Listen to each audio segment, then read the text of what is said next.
occur. We've done it. We've reunited the White Tower. Yeah, the plot to end all plots. Oh God, what, book 4? Book 4. It's been going on since book 4. And now it's, at least nominally over. Yeah. How do we feel? Fine, I guess. Yeah. I feel like I keep saying this. It makes me sound like an asshole, but I did find it a little anticlimactic.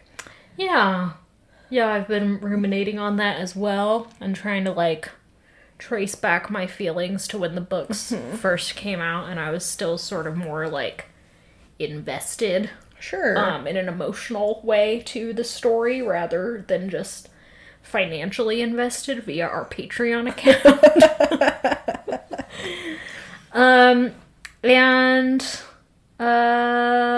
I remember it being kind of fine also. I don't remember being like, wow, that was great. I remember liking the sequence with Egg in the tower where she got to be a badass and all. But it felt at the end that there was unnecessary drama introduced into the plot via, the constant Wheel of Time problem, which is that people don't communicate to each other. Sure. That just, when nothing came of it, was just okay, so then why was it even in the plot to begin with? Egg's stressed that she's going to have to actually attack the White Tower when we, the audience, know that she will be welcomed with open arms. Sure. And it was just oh, okay, so, okay. Yeah, there is a certain, it feels like it's the plot is sort of built on a house of cards. It seems like the whole thing is really easy to knock over in a certain, like you said, it's all, not really anything. At least at this stage, it's where Egg's just building up this huge army and, nothing ever comes of it, which I know is technically the, great solution because Egg did her diplomacy, but I think what feels dissatisfying for me is that, ultimately it is not necessarily a direct result of Egg being a good diplomat. It is, we kind of talked about in the raid on the White Tower itself, just, a whole lot of Deus Ex Machina to get us here. Conveniently, Aleda has just been plucked out of the plot to no longer be a problem. Yeah, and even just, the attack by the Shanshan on the White Tower to begin with, that is a really interesting plot, that I feel almost rather than being in service of the more general conflict of the Shanshan, it would have been if it had happened after the reunification of the White Tower happens before, and then just, kind of wipes the slate clean for every problem that Egg was dealing with, including, Aleda being wiped off the map. Suddenly everyone has no choice but to elect Egg, and it does play the important role of helping everyone in the White Tower realize that they were being really petty and that there are bigger solutions to deal with. So, it's not the worst plot, but it's just, that assault sets up everything for Egg perfectly versus it being, Egg did it. Yeah, I think there's a tendency in writing to, combine every imaginable exciting moment into, a single short series of exciting moments. Mm-hmm. We can't just have the White Tower being reunified separately from the Shanshan attacking, because those are two exciting things that are culminations of different subplots, so why not slap them together? Mm-hmm. Well, because it, maybe you could do that with different subplots, let's think of an example. The Shanshan can attack Ebu Dar at the same time that the Golem is stalking Matt, and the Bowl of the Winds is being found, and those things can all happen in combination with each other, and, just kind of seem coincidental, and things that are happening that are bad at the same time. Sure. But when things like this happen at the same time, it reduces the efficacy of the individual subplots, like you're saying. Now, all of Egg's hard work is do you remember that we started calling her Egg ironically? And now it's all we call her. Only call her Egg. Now she does not have a real name on this podcast. Sometimes when I transcribe the podcast. I can get a kick out of that. Yeah, I'm just like, we really have not said Edwene the whole episode. We just stopped. Yeah, all of her hard work is just sort of undermined. Yeah, and even, like, as we get into this chapter, like, right before they're about to, like, raid the city, Egg is like, well, let's just wait an hour, and that conveniently is, like, right when the delegation comes out to talk to her, and it's like, well, what would have happened if you'd stormed Tarvalon with an army? Like, would that have had any impact on their decision to raise you Amerlin? You know, it's just, like, everything just falls into place really neatly.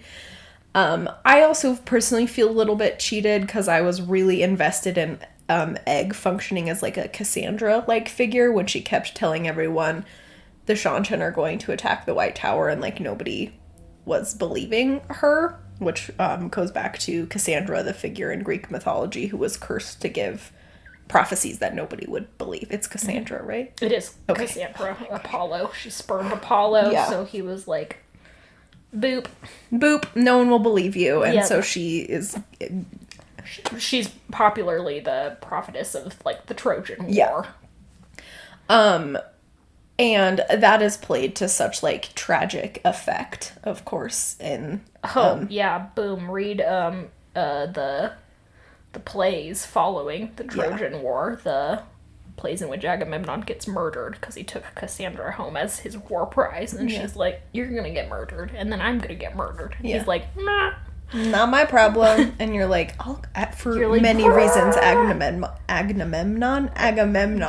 should be murdered several times over. Yeah, you're like, great, I would love to see him get murdered, but not Cassandra. Cassandra's done nothing wrong. Yeah. Cassandra's innocent. But that's such like a compelling form of prophecy and such like an interesting myth to play with, this idea that you're just like not being believed.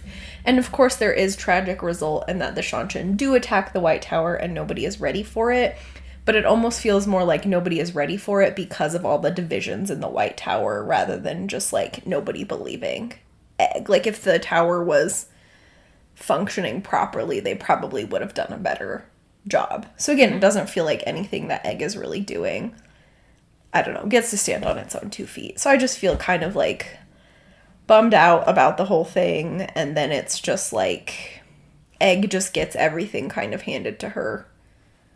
And she's just really on her girl boss shit in the second chapter in particular. Yeah, she gets to give some speeches, some powerful speeches. Yeah, which is like fine. I can fuck with a powerful speech. I don't know. I'm trying not to be so negative. And here I am just being negative, but... Oh, I was going to be negative about the speeches. So no, go for it. You to be nice about them. I mean, they can be good. Remember Theoden King's speech before the battle on the fields of Gondor? Death! That's a great speech. That speech slaps. Yeah. No, that's just my personal preferences. I tend to find that when an author is very consciously presenting any sort of oration or, you know, citation from literature that doesn't exist in the real world, you know, fantasy literature, a poem or anything, and they're clearly presenting it as it's supposed to be brilliant. I find that just sort of all sorts of... I find it, not to overuse this word, I find it a little cringy. Yeah. Because it's like you can see through the blueprint. Like, this is supposed to be really impactful, and like it... Oftentimes, if you were to, like, isolate the content of those speeches, they don't really... Nothing in those speeches alone is impactful. It is the way that the author has constructed the scenario to be, like, everyone is responding positively to this. Everyone's cheering and stuff. Yeah, it's no friends, Romans, countrymen, lend me your ears. When every staging gets to choose how people respond to it. Mm-hmm. So this is everybody. Yeah, sorry. By the way. The introduction. BTW. Who ever heard of cold opens? This is a hot open. We're coming in hot. Hot opens. Sizzling. Boiling. Outback Steakhouse. Delicious. Have you ever been to Sizzler? Yeah, a long time ago. Yeah, me too. Just once. And I was like 8, so I thought it was the coolest thing I'd ever seen. Because they have like self-serve ice cream machines. And you're like, fuck yeah. And you're like, whoa. Damn, this is fine dining. 4 Michelin stars. Do they even do 4 Michelin stars? I think it's 3 Michelin. I think it's 3 Michelin stars. I just watched The Bear. Can you tell? 4 Michelin stars. Everybody Hates Fan. I'm Emily Duchamp. I'm Sally Goodger. Yeah, we got there. This podcast has 5 Michelin stars, by the way. Yes. Granted to us by... the Michelin Man. Michelin himself. The French podcast reviewer. Famed Monsieur Michelin. Monsieur Michelin. He looks like the critic from Ratatouille, obviously. Ah! He cries. Just the critic from Ratatouille. He cries every time he downloads. Because he's thinking about back into his childhood. His mother, who used to make the Gathering Storm for him. Eat up, my darling boy. Okay. Chomp. Okay, yeah, indeed. So... Egg is wearing a red dress. That's important. She also has braids in her hair, ribbons in her hair, which I feel like is a little infantilizing. I felt like it was a little gauche. She's like, this represents the blood that was just spilled, and I'm like, ugh. Yeah, you did right. Just oversee the beheadings of you're right, it is 50 women, including Shiriam, who had to be dragged crying and begging to the fucking block. Yeah, it's grim, you guys. It is grim. Really fucking grim. The Brothers Grimm up in here. And then Egg is like, don my bloodest reddest gown. Yeah. So I can launch my attack to the White Tower. Bloodest reddest. Like, could we... Maybe Robert Jordan studied color theory a little too hard, you know? He was like, I watched Little Red Riding Hood. This whole, like, color coding of the Ajas has, like, stopped being effective in book 3, I think, and it started being sort of, like, ludicrously Hogwarts house-ish, you know, where it just ends up being reductive. Yeah, where it's like, there's something to be said for being like, it's fine, this is how they divide themselves, and they just do it, it's just got a color to it, you know, that's fine, and, like, on ceremonial occasions, perhaps you would wear the color of your Aja, and therefore... denote that that's what you are a part of, you know, for like going to the hall or whatever if you're a sitter. But this sort of like, especially in these like last few books where it's like everyone in the White Tower or everyone in the rebel camp seems to only wear the color of their Aja as though limited. Every Aes Sedai practically, I think. It's like even the ones that are hanging out with Rand and whatever are always just wearing the color of their Aja. There also just seems to be like a list of stock personality traits for your stock Aes Sedai characters, depending on Aja. Almost even a list of, like, stock phrases and things that they should say. And it's just, like, really gnarly, guys. Yeah, it's pretty silly. But yeah, Egg is wearing red. Egg is wearing red. You're right, it is extremely grim. And we also just mostly skate past the fact that Egg just had 50 women beheaded. Yeah, like you sort of mentioned last time when I brought this up, it's not like you were like, ooh, great, everyone's moral compass is pretty fucked at this point. And what I'm seeing here is so interesting because Egg is just voicing the justification of readers, almost. Mm-hmm. She's saying, like, well, clearly it's stupid to just leave these people alive. We know stilling can be healed.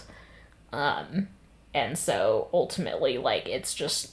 we don't have the security to keep these people locked up, so ultimately it's just like a question of logistics. Mm-hmm. Which we as readers who are pretty sick of, you know, the Forsaken getting killed and then being brought back to life, and people who should be knocked off the board suddenly coming back, of course we're like, ugh, yeah, just kill them. Yeah. But then when a character actually just kills them, it's like, well, hold on. Would they really do that, though? Yeah, and, like, I feel like it is, in many instances, the, like, privilege of the reader to be like, well, that was a stupid decision, you know, that's almost part of the fun of being like, well, I figured out how I would do it better, you know, like, it's, a privileged position to be sitting outside of the story, and that's the way, like, criticism in general is a privileged position, to sit down and offer, like, any form of criticism of a text, is to be like, we're analyzing what the characters did for better or for worse. But yeah, it is an entirely different thing to just be like, you're right, it's best to operate the story from the form of, like, a reader's criticism. That wasn't very well articulated. But... No, that's just like how you end up getting the live action Disney adaptations that are now running rampant. Feminism and Beauty and the Beast. Yeah, we have to just like hand wave everything that everyone has criticized before and give like over explain things. Yeah. That could have just been left alone. But in this instance, yeah, I agree with you. We're no longer staying true to the characters so much as we are catering to the readers. I do think we could have managed to, like, do this. Like, the authors could have justified the mass execution of 50 women very easily. We have been told in the text that that is the fate that awaits, like, the Black Aja.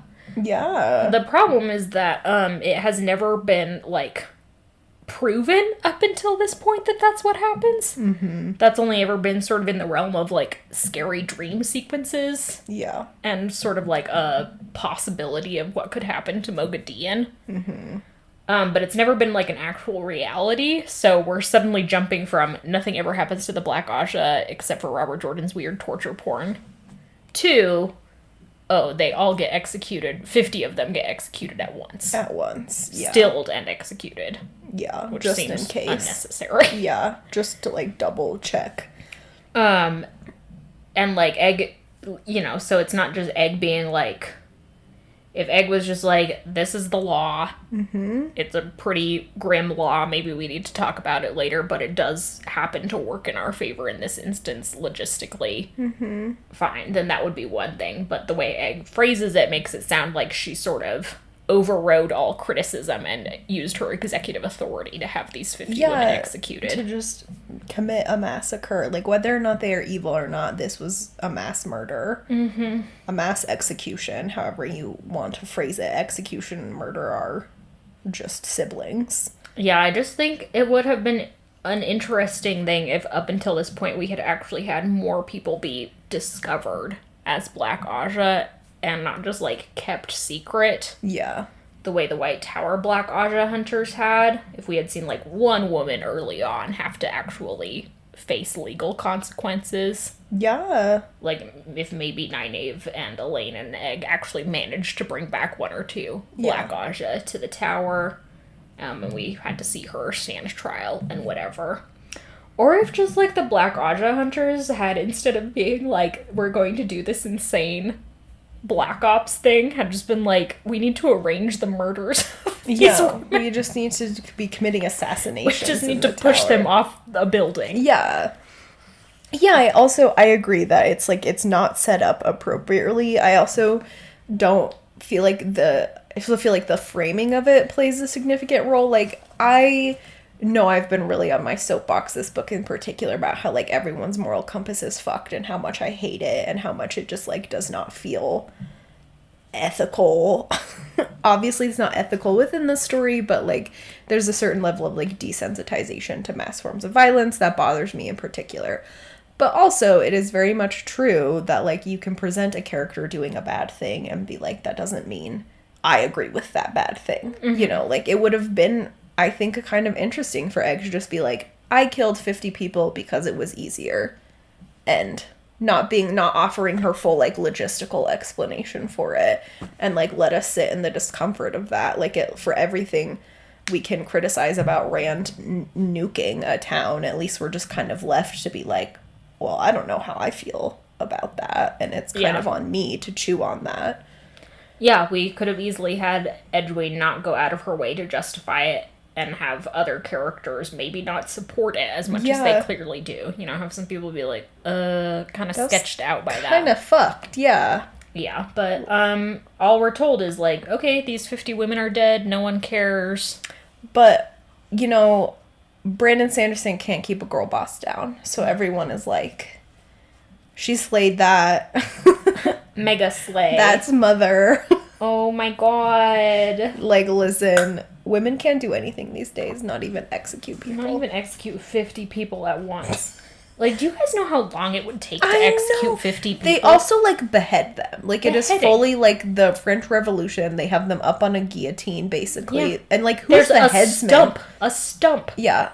They're just, like, putting... Whose job was it? Which little PA was like, Okay, go find a good stump for beheading. Yeah, and then have to cut off the heads of 50 people? Yeah, and they were like, hey, Gareth Brandon, could you send us, okay, not just one guy, because swinging an axe that long takes some effort, so 5 guys? 5 guys?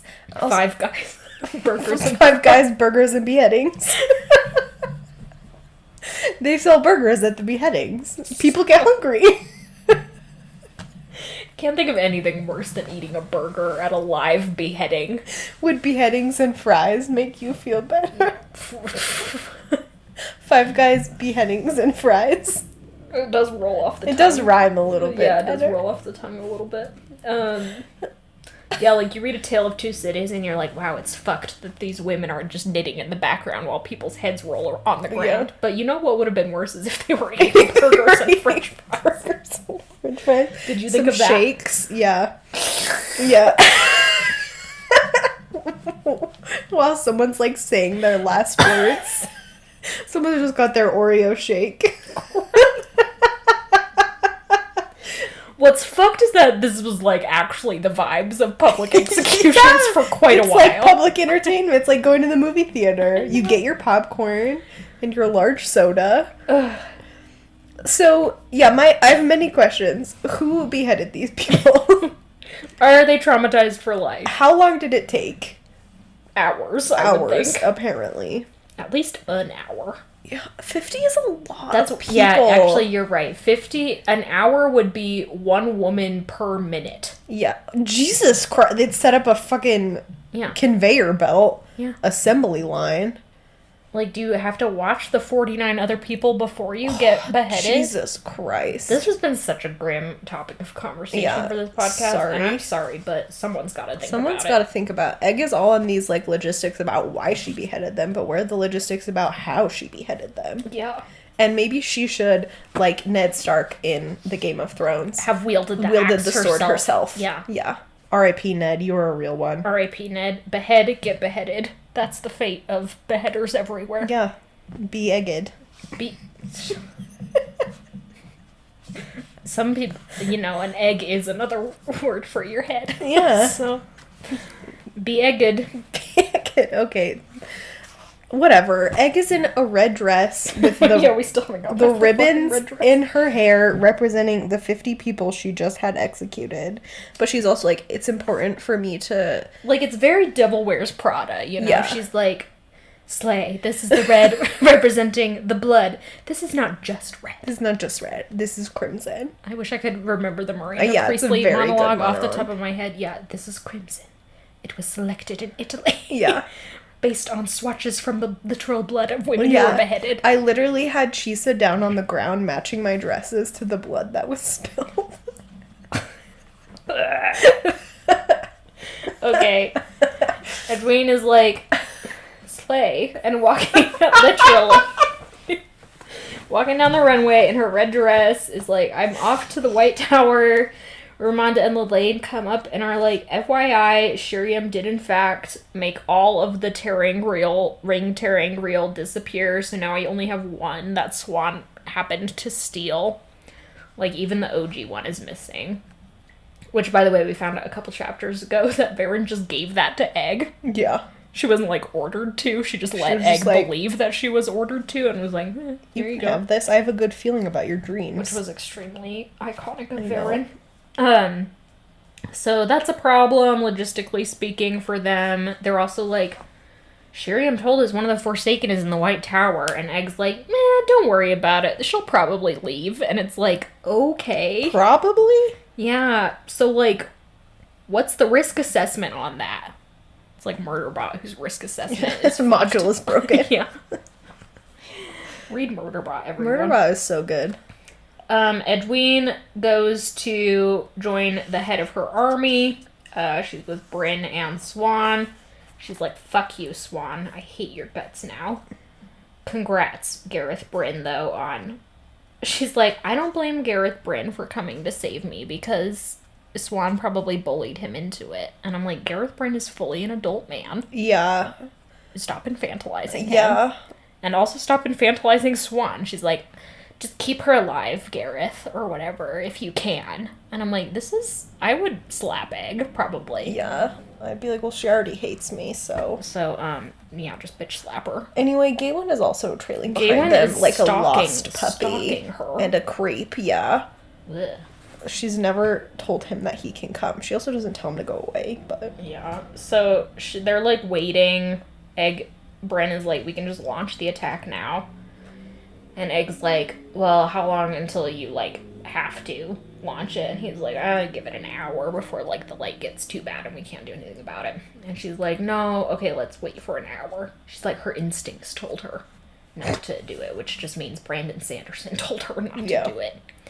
Instincts are code for the author doesn't want this person to do unless you have like a verifiable reason that someone would have instincts like that, like the dice mechanic, which is well established. Yeah, come on. Yeah, and but they're like waiting. They're facing down. Yeah, the tower guard is like they're just like on the opposite ends of bridges. The tower guard looks fucked. There's like 5 of them. Yeah. Brennan's like, I don't know what the fuck happened, but this is grim. Yeah. You know, we're just gonna mow over them.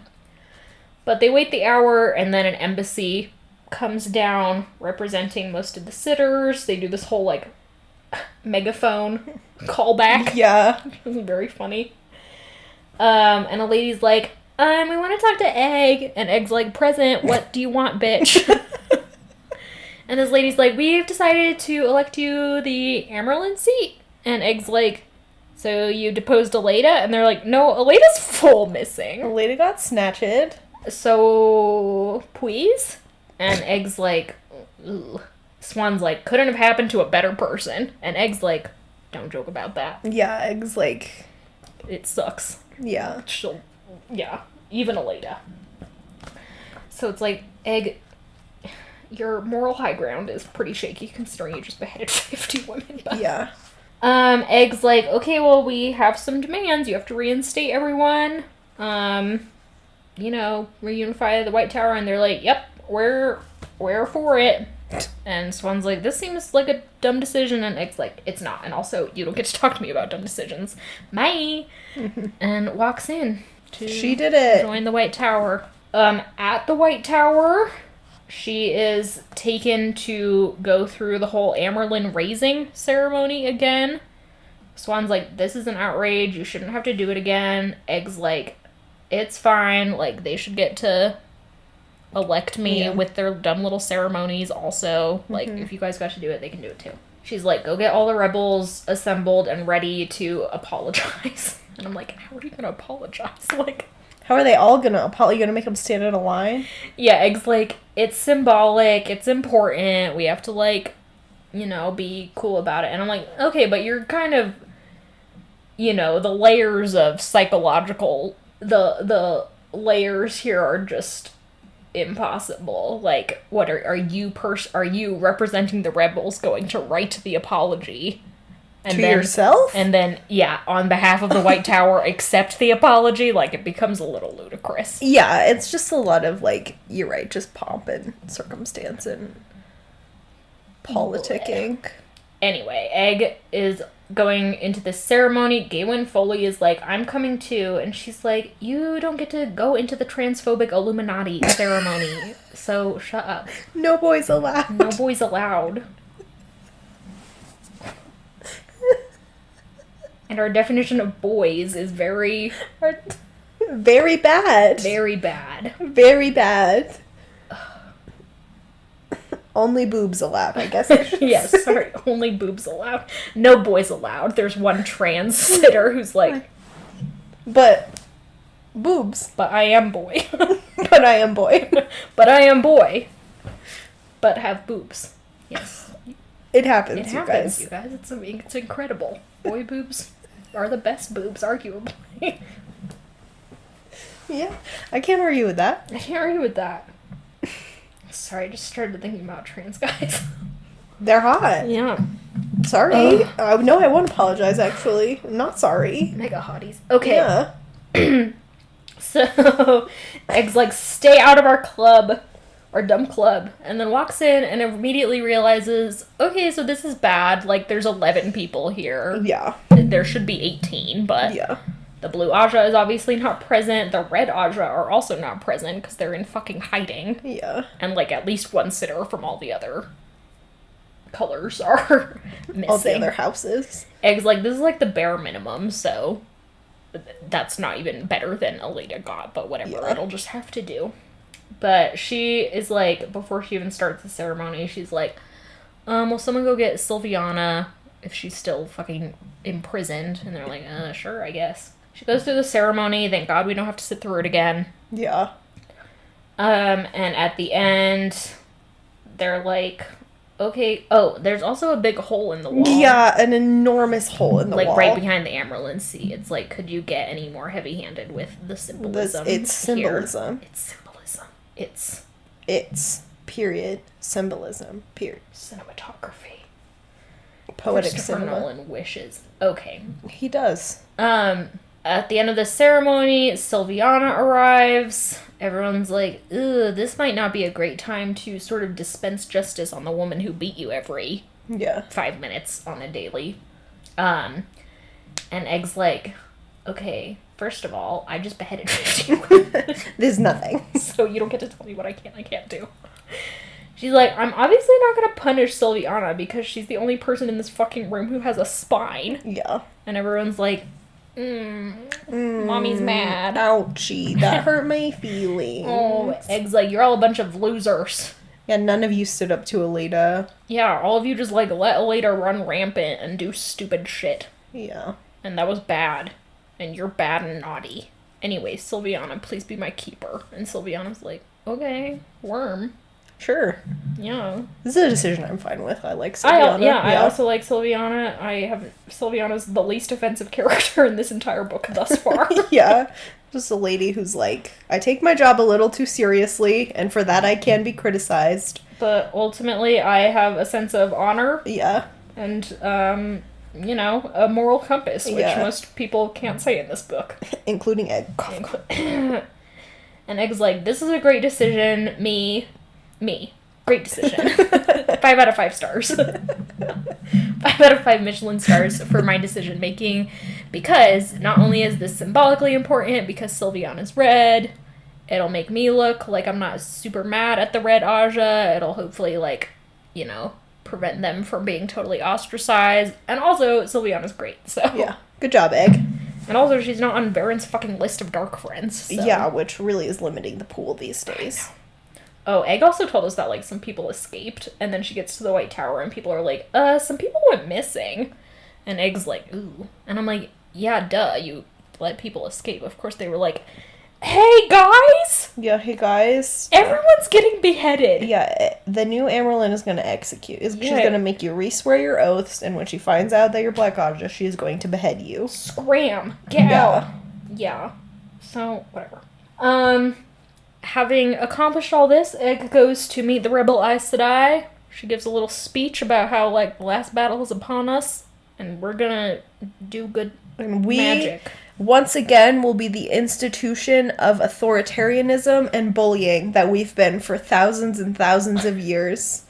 Nobody can take that from us ever again.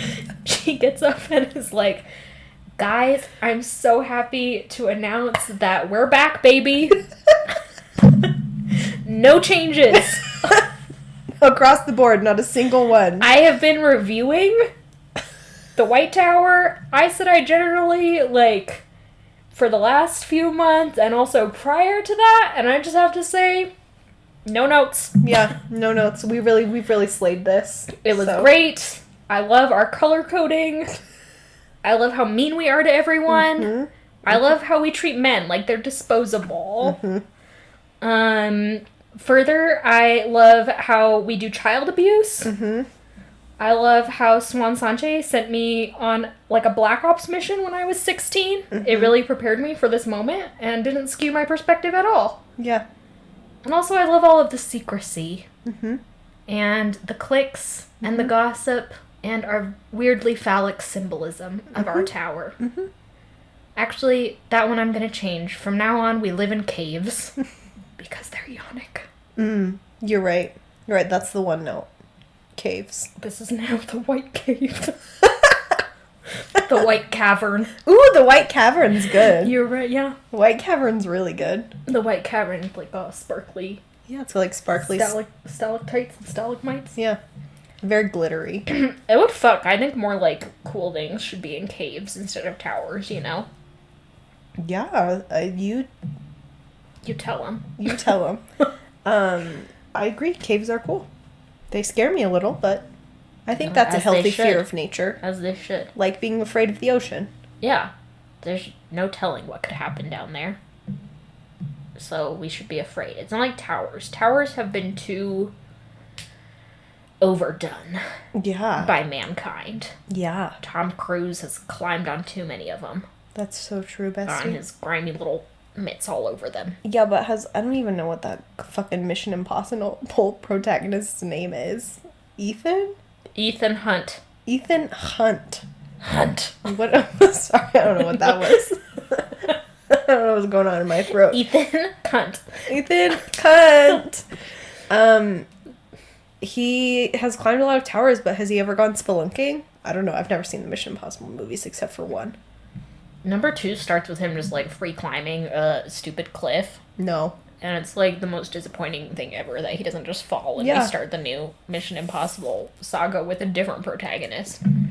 Also played by Tom Cruise. This is, Jason Hunt. Jason Hunt, Ethan's twin brother, who also is a secret agent. And has the same personality. It's the same person. Tom Cruise only knows how to play one. I really think that, like, free climbing in terms of rock climbing is one of the peak examples of man's hubris against nature. You tell me you're going to climb up the side of a cliff with just your hands.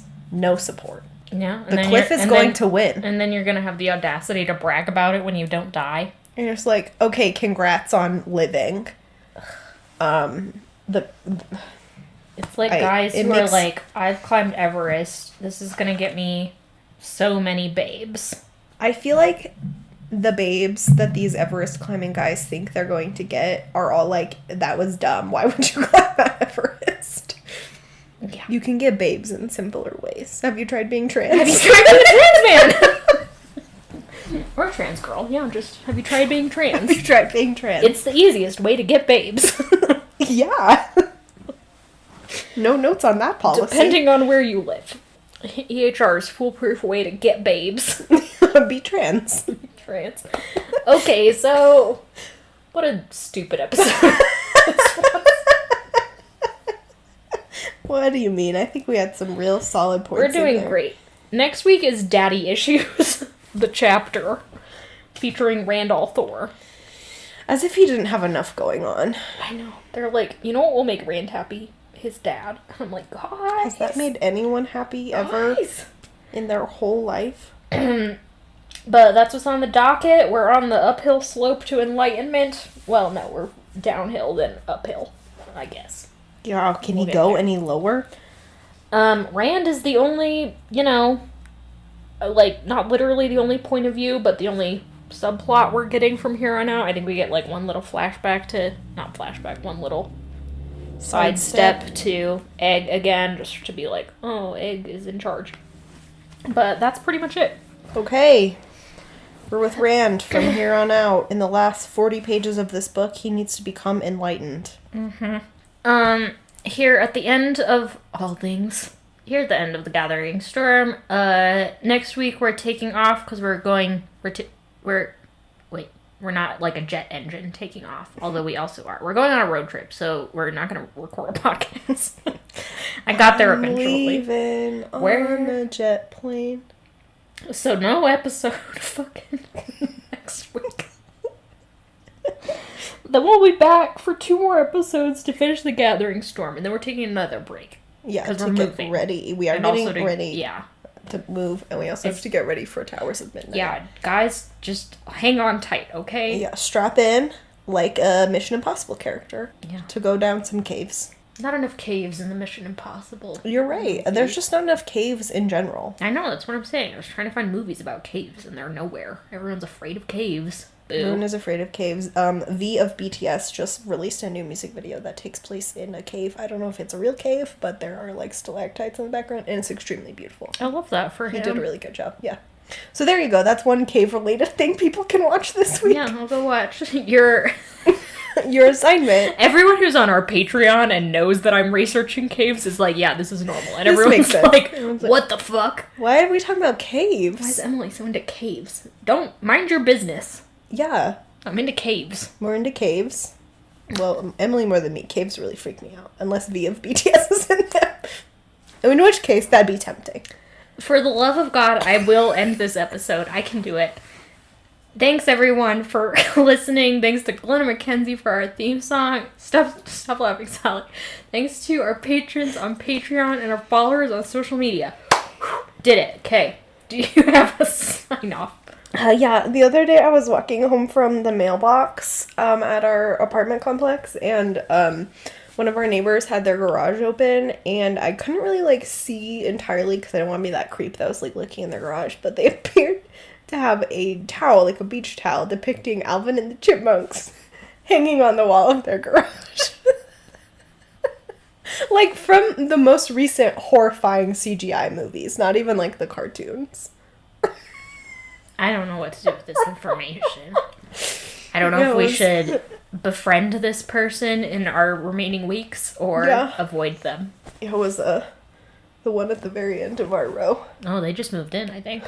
That's the first thing they did was hang up their Alvin and the Chipmunks towel. They were necessary decor. In honor of them, we should put up a little Alvin and the Chipmunks towel in the new place. Yeah. Okay, everyone. Bye.